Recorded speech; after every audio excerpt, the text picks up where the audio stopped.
গোটা ভারতবাসী এবং ইন্ডিয়ান আর্মি যাদের বিরুদ্ধে আমি ভুল কিছু কথা বলে ফেলেছিলাম তাদের কাছে মন থেকে একদম ক্ষমা রাখছি। সরকারি কথা বলতে গেলে কেন?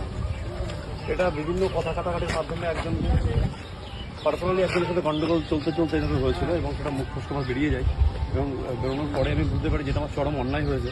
তো তারপরে আমি সোশ্যাল মিডিয়াতে ক্ষমাও চাই। তো তারপরে সেটা অতিরিক্ত ভাইরাল হয়, তার জন্য আমি খুব দুঃখিত এবং ক্ষমা প্রার্থী। আমার ব্যাগটা নিয়ে আসবো না আমি লোক আছে